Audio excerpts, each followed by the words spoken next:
Hello, friend. Today, we share the history of Vlad III of Wallachia. Better known as Vlad the Impaler, or Vlad Dracula, was one of the most feared rulers of the 15th century. He reigned in Wallachia, a region between modern Romania and Bulgaria, during a time when the Ottoman Empire threatened Eastern Europe. His reputation for brutality made him infamous across Europe, and much of his legacy comes from the horrifying punishments he inflicted on his enemies. Vlad earned his title, the Impaler, because his preferred method of execution was impalement. Victims were pierced through the torso or anus with a sharpened wooden stake and then left to die slowly, sometimes taking days. He often had entire fields filled with impaled corpses, creating a forest of the dead meant to terrify invaders and traitors. The most famous account tells of him impaling around 20,000 Ottoman soldiers near the city of Târgoviște in 1462, leaving Sultan Mehmed II so horrified by the sight that he retreated rather than face Vlad directly. His cruelty was not limited to soldiers. He also used impalement and other forms of torture against thieves, corrupt boyars, nobles, political rivals, and anyone he suspected of disloyalty. He believed terror kept order, and his punishments were often public spectacles meant to send a message. Victims could be boiled alive, dismembered, skinned, burned, or nailed to walls. He sometimes left bodies to rot where they fell, creating an atmosphere of constant fear. Vlad's methods extended beyond punishment to psychological warfare. Captured enemies were humiliated, mutilated, or displayed in grotesque arrangements to terrify survivors. He was also known to feast among the corpses of impaled enemies, and stories circulated that he dipped his bread in their blood, though some historians argue these tales were exaggerated by his political enemies to blacken his name.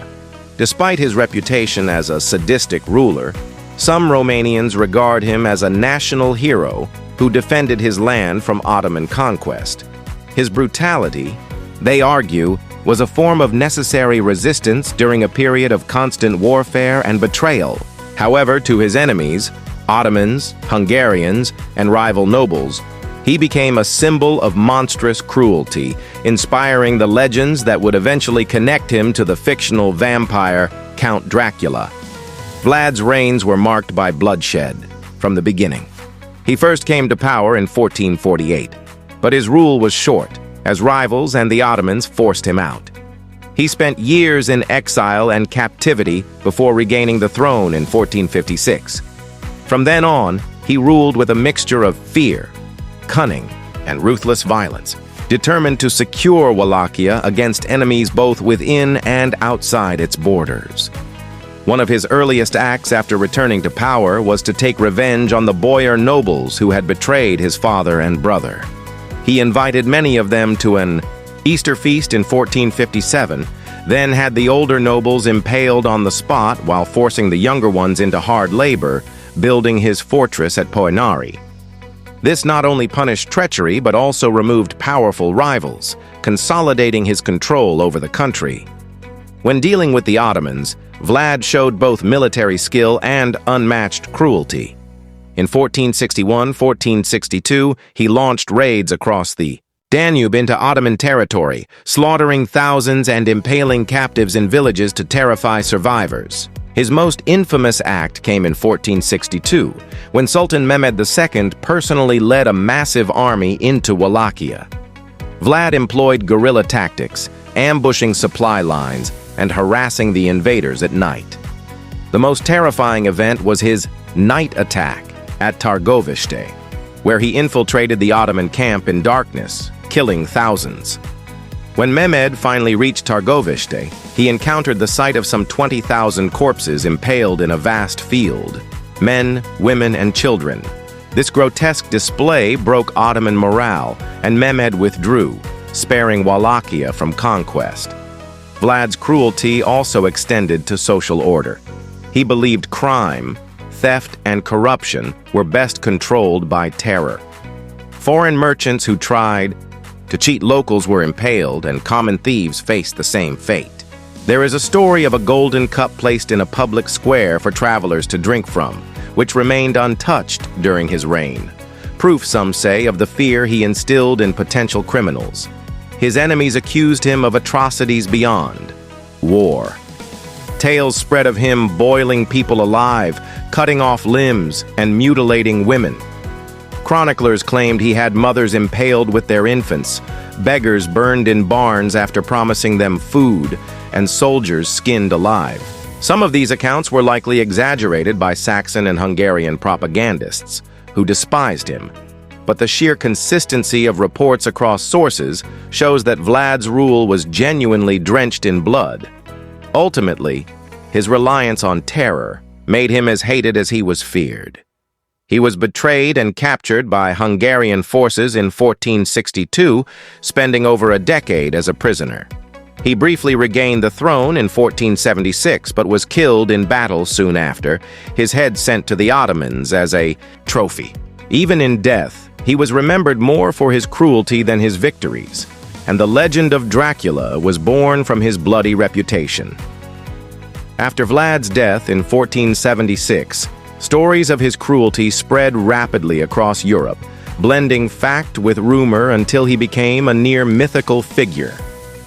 His enemies, the Ottomans, Saxons, and Hungarians, had every reason to paint him as a bloodthirsty monster, and their tales of his atrocities circulated widely in pamphlets, especially in Germany. These accounts exaggerated his violence to almost supernatural levels, and within a generation he was being remembered less as a prince and more as a fiend. Some stories claimed he enjoyed dining among impaled corpses, even dipping his bread into their blood. Others described him mutilating women by cutting off their breasts or sewing their bodies together in grotesque punishments. Chroniclers accused him of impaling children alongside their mothers, boiling people alive, or forcing captives to eat the flesh of their companions. One gruesome tale even suggested he nailed turbans to the heads of Ottoman envoys who refused to remove them in his court. Not all these stories can be proven, and many were likely propaganda meant to shock and vilify him. However, they stuck to his name and helped create the enduring image of Vlad as a sadistic tyrant. By the late 15th century, printed booklets describing his deeds were being sold throughout Europe, making him one of the first widely known figures of mass horror literature. In his homeland, however, Vlad was remembered differently.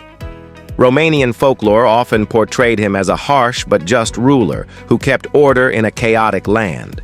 Tales of his golden drinking cup that was never stolen, or of his merciless punishments against corrupt nobles, painted him as a ruler who valued law and discipline above all.